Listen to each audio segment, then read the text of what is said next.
It's time to wrap up week 3 and look ahead to week 4 of the New Jersey high school football season. Plus, we'll talk about week 1 for the Rutgers Scarlet Knights. We have recruiting and predictions all ahead on the Red Zone Home Show.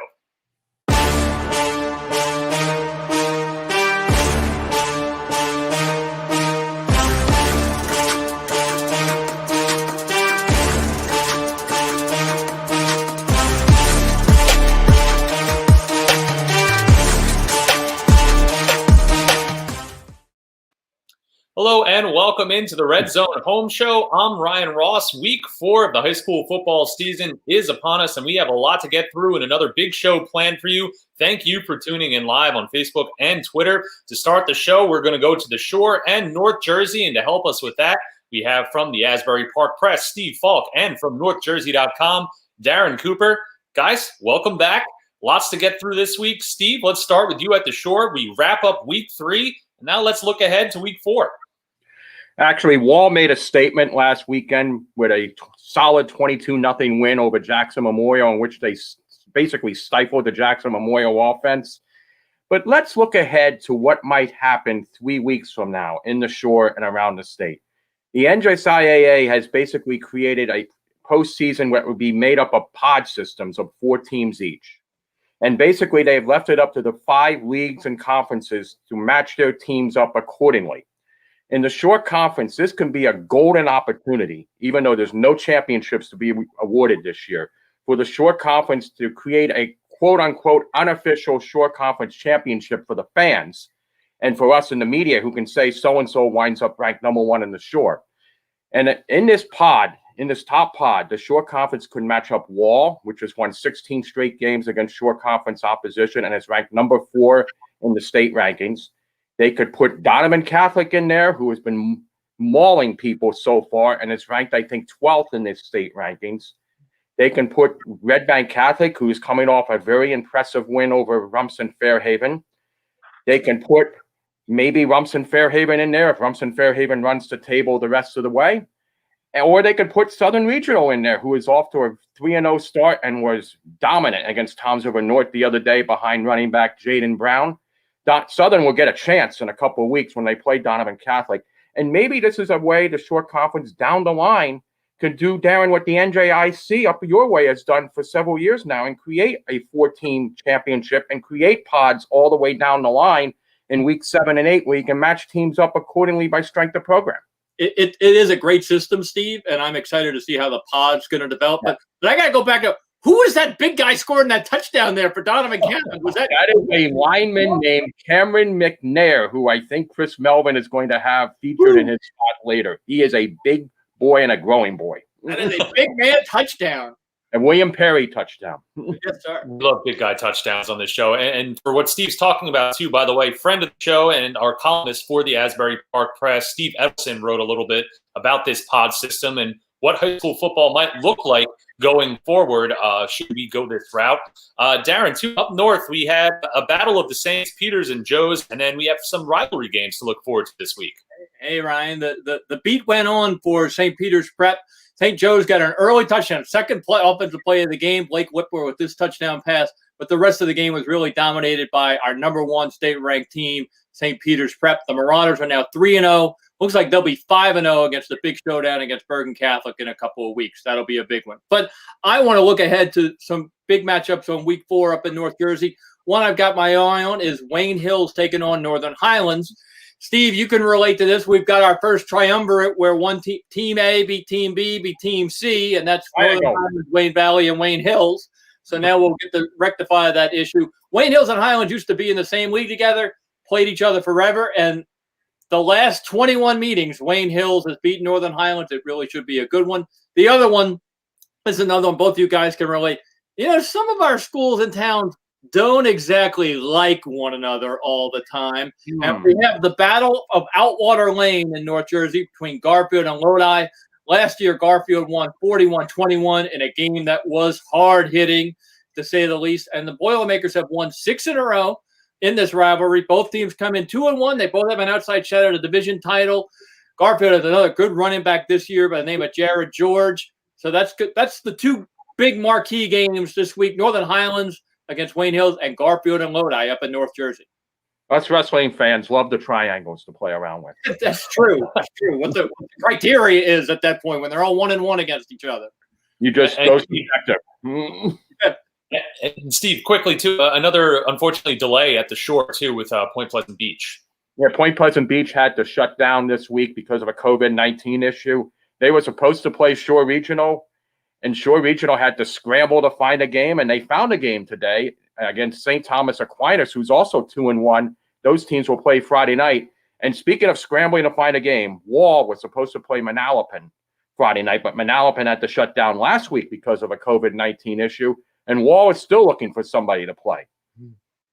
I don't know if many teams will be lining up to meet the meat grinder that is Wall this year. They're on fire right now, but of course, unfortunately, this is going to be part of the season, so stick with Asbury Park Press, NorthJersey.com, and all the sites around New Jersey as we update any delays. We're going to show you now the scene from games Friday and Saturday night. We had a couple postponements due to the weather, so we're going to take you around the state, check out some of the great photos from our photography staff from the action this past week. We'll also have our latest top 10 from around the state, and then when we come back, it's time to go to South Jersey and Central Jersey.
You're watching the Red Zone Home Show live. Ryan Ross here, continuing our trek around the state, wrapping up week 3, looking ahead to week 4 of the high school football season.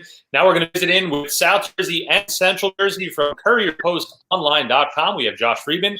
From MyCentralJersey.com, we have Simeon Pincus. Guys, welcome back to the show. A lot to get through this week. Josh, let's start in South Jersey. What caught your attention last week, and what do we have to look forward to next week?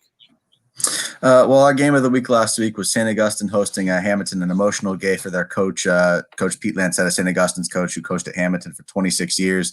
They were also coming off a pretty disappointing loss to Millville in their opening game. So they made some changes. Trey McClear came in at quarterback, his first career start through 2 touchdown passes to Nasir Hill. And Kenny Selby, a longtime cornerback, played his first ever game at safety, had 3 interceptions. And St. Augustine got an emotional win. You see Pete Lancetta jumping up with his team there, 20-7. It was a big win for him. That was our game of the week. And then some tidbits from last week. Wildwood, team we don't usually get to go down and see, snapped a 47-game losing streak against Lindenwold. Big congratulations to them. Camden quarterback Jalen Brownlee set a school record with 403 passing yards and a victory over Shawnee. And then Patrick Smith, a running back at Holy Spirit, eclipsed 300 yards rushing for the second consecutive game. He's gone for nearly 803 games. The Spartans are after a big 3-0 start.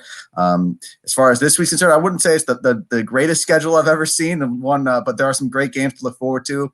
Our only South Jersey ranked matchup this week has number 9 Ocean City hosting number 15 Millville. The Red Raiders have outscored their opponents 142-14 so far this season. Quarterback Joe Rapetti has been excellent. Jake and Sarah, their running back and middle linebacker, he leads the team in rushing touchdowns, and he's got 25 tackles, and Jake Schneider's been great at receiver too. Millville has probably faced the toughest schedule of anybody in South Jersey. They played our number 6 team, number 7 team, number 8 team, and now they get number 9 Ocean City. So they're just running a horrible schedule. They got beat pretty bad by St. Joe by 50 points actually this week. The snowball kind of just started rolling on them, and they never could recover. I'm curious how they do against Ocean City. And then on Saturday, it's Winslow, number 5 Winslow against Washington Township. Winslow has been excellent on defense this year. They've had 2 shutouts. The first time they've had 2 shutouts in a season since 2007. Their secondary is outstanding with Navy commit Jaden Brown and Boston College commit Jalen Cheek, plus their linebacker Emerald Mitchell has been great too. Their offense has been doing steady. They probably need to put up a few points against Washington Township, who's led by Joe Nathan Silver. Their running back has been one of the best running backs in South Jersey. He was our player of the week, I believe, last week. I'm excited to see what those 2 teams, and then the guy to keep an eye on for Washington Township also is Jaden Allen. Utah State commit has 5 sacks in just 2 games. He could be a big problem for Winslow on the defensive end. And that will be the game you'll be tasked with trying to predict later on in the show there, Josh. I got one right last week. Hopefully I'll get 2 in a row this week. We're back in the win column this last week. Simeon, too, another busy weekend in Central as well. Games on Friday and Saturday, and then a lot to look forward to in week 4. Yeah, absolutely. Another action-packed weekend in the Big Central Conference. A game I got to see Saturday night, big Group 2 affair, Division 2B as we call them in the Big Central.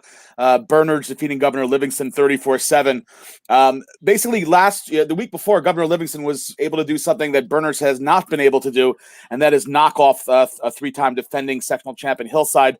So now the Mountaineers, which lost to Hillside in week 1, they get a chance to kind of avenge it by association against Governor Livingston. They come up with a big 34-7 win, kind of a ground and pound evening for the Mountaineers. Michael Lienza, Gordon Brienza, and even though receiver Pat Caldwell getting into the act with 2 end-around touchdowns. Also a very big defensive effort by Bernards. You gotta give them credit for what they did. GL's kind of an up-and-coming team. They went 1-10 last year. They're 2-1 now. Bernards also 2-1. So I expect good things for GL. Maybe they're not quite ready yet, so Bernards gets the best of them this time. Bernards will play Roselle this weekend. Governor Livingston plays A.L. Johnson. If both teams win, they will clinch at least a share of that division, along with Hillside. Another big game in the Big Central, Bridgewater against Westfield. This is a team that has a lot of history, especially in the postseason. Westfield has ended Bridgewater's season in the playoffs 5 out of the last 6 years, including 3 years in a row in sectional finals. But this is the second year in a row where Bridgewater has taken care of business against the Blue Devils in the regular season. Big 27-14 win for the Panthers. Good to see them shaking off that week 1 loss with 2 in a row after beating Union last week. And as for Westfield, we'll talk about them in the segment later in the show, but they're 0-2 now. They've kind of gotten off to a slow start after some COVID issues early, trying to get some new personnel gelling. So we'll see how they do against Ridge this week. Another big game, North Brunswick playing Passaic Tech. Passaic Tech was ranked in the top 25. North Brunswick coming up with a 32-7 win. The Raiders will make their debut in the top 25 this week. North Brunswick will head to Edison this weekend, which is a very interesting old GMC game. This should be an aerial affair. We have 2 big quarterbacks, Frankie Garbolino from North Brunswick, Edison sophomore Matt Yasko, 2 of the most gifted quarterbacks in Middlesex County. So they should go at it. Also, North Brunswick has a very good defense, held each opponent to only 1 touchdown so far this year. And Edison has a pretty good D of their own. Danny Morath with 2 interceptions and 14 tackles in a win over New Brunswick last week. So that's certainly a game to keep an eye on this week. We also have Woodbridge and Cranford. Woodbridge is the number 1 team in the Big Central Conference, and Cranford is the upstart. They're the team that the surprised Ridge 2 weeks ago. They'll face off against each other. Woodbridge is undefeated at 2-0. This will be the really first big test for the Barons against Cranford. Woodbridge features career rushing leader Ali Lee, a dynamic running back. They try and get the ball in his hands in multiple ways, whether it's running the ball out of the backfield or even in the passing game. And he also handles returns for the Barons. They're also a very good defensive team, phenomenal defensive team. Cranford 3-0. Like I said, they had the big win over Ridge. So those teams get to face each other on Friday night. Finally, the other big game in the Big Central. This game has gotten moved to Saturday night. Watching Hills will play host to Phillipsburg. Watching Hills 2-0, their latest win, 22-6 over Hunter in Central this week. Phillipsburg's undefeated, but they've shown a few cracks, as I mentioned last week. Hillsborough gave them a run this week. The other teams that they've played this year have all been close till Phillipsburg kind of pulls away at the end. Don't quite seeing them doing that against Watching Hill, so this should be a battle till the end. Very interesting to see how that one goes Saturday night up in Warren. I told you we were busy. Did you hear all those games that we had to get through? Amazing. That's just the tip of the iceberg, Ryan. We've got plenty more on the schedule too, of course. And if you want to follow along with those results for Simeon and mycentraljournal.com, for Josh, it's courierpostonline.com. We'll bring them back later on in the show because it is prediction time. As we head to our next segment, though, we're going to check in with our buddy Chris Melvin for another edition of Chris Melvin's Recruiting Corner. Two guys that are on their way to play in college. And speaking of college, once we're done with Chris, it's time to bring in Chris Iseman, our Rutgers beat writer. The Rutgers Scarlet Knights kick off their season after some delays in the Big Ten. We'll preview their season and upcoming game with Michigan State, so stick around. You don't want to miss that. But first, let's check in with Chris Melvin.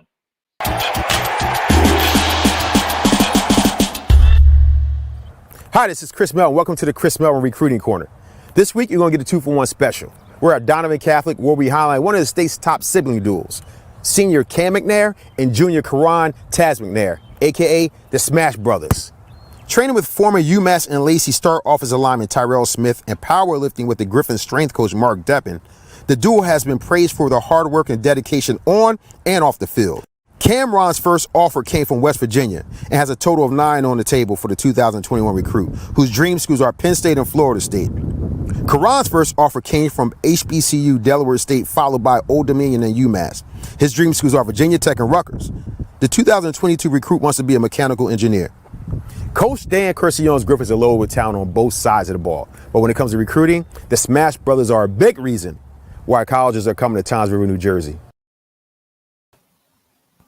Our thanks to Chris Melvin for checking in on the Recruiting Corner. Welcome back to the Red Zone Home Show. Ryan Ross here. And from high school to college, I guess you can say we're graduating in the show this week. We're welcoming in Chris Iseman. Chris is our new Rutgers football beat writer for the entire USA Today Network, New Jersey.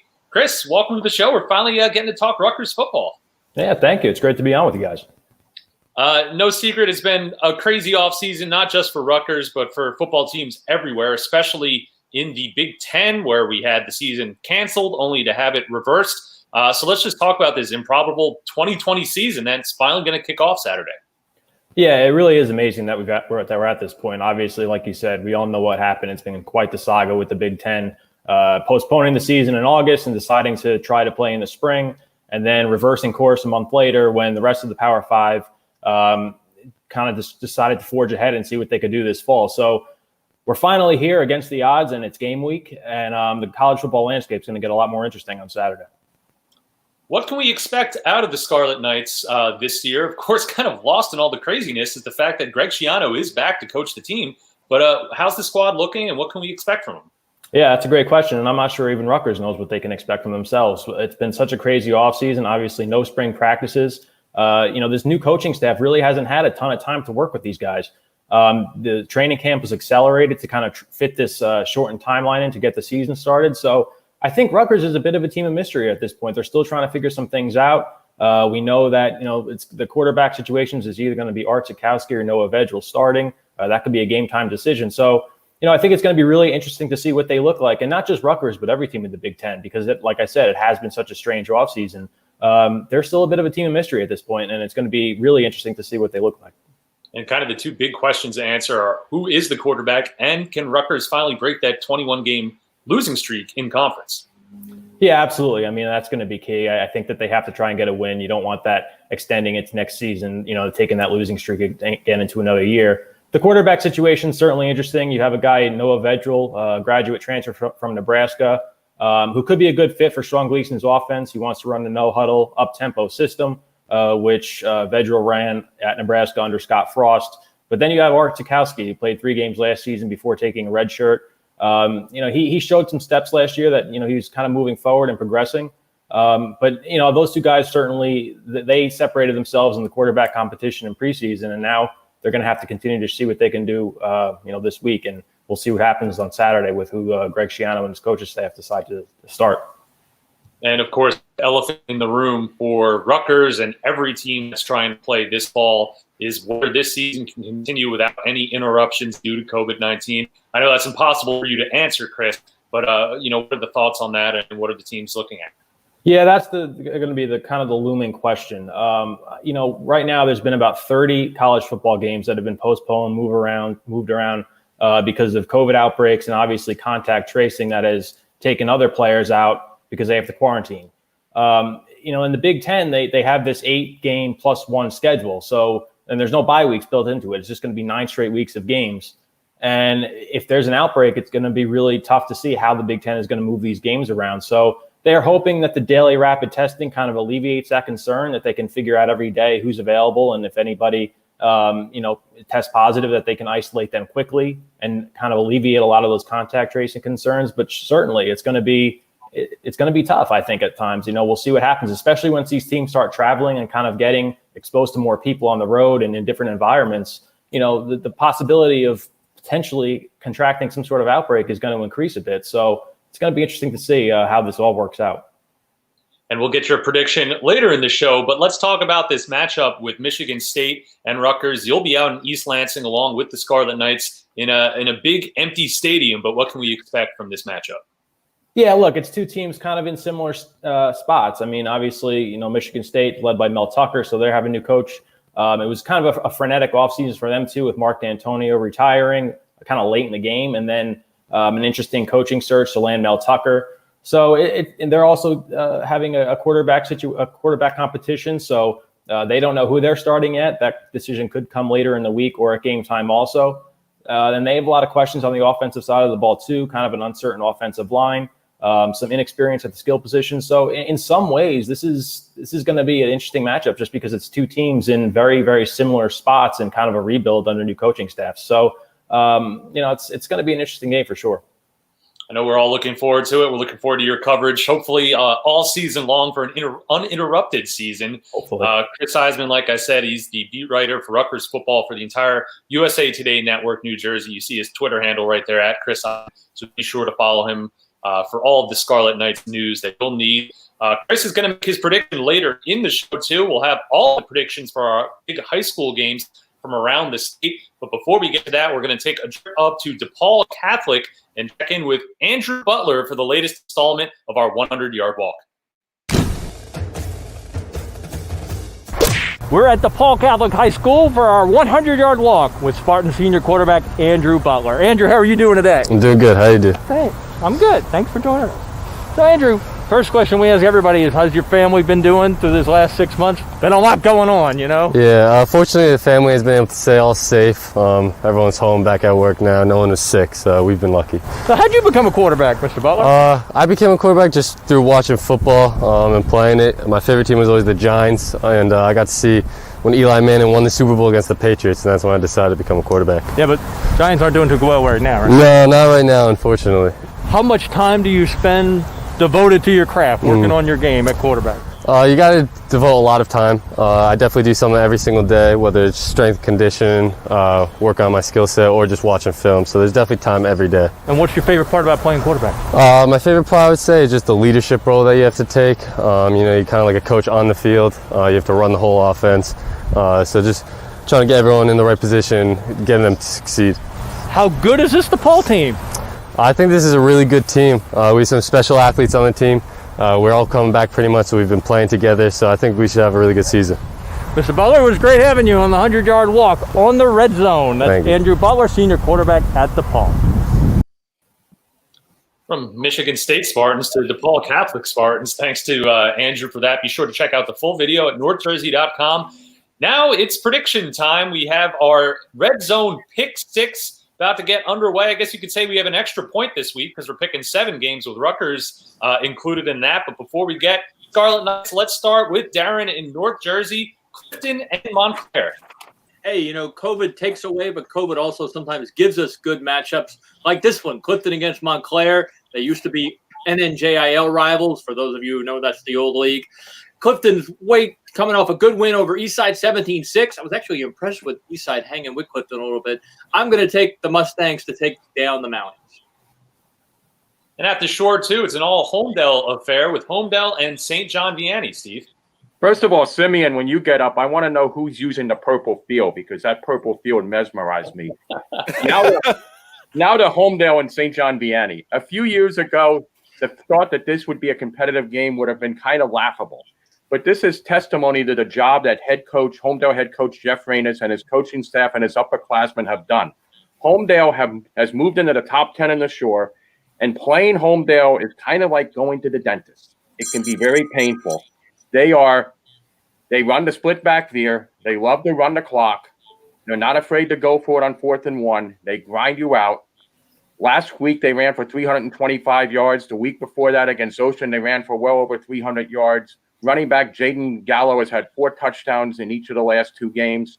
St. John Vianney has gotten good play out of sophomore quarterback Antonio Rosado and Pete Pizzarello, who returned a kickoff for a touchdown last week.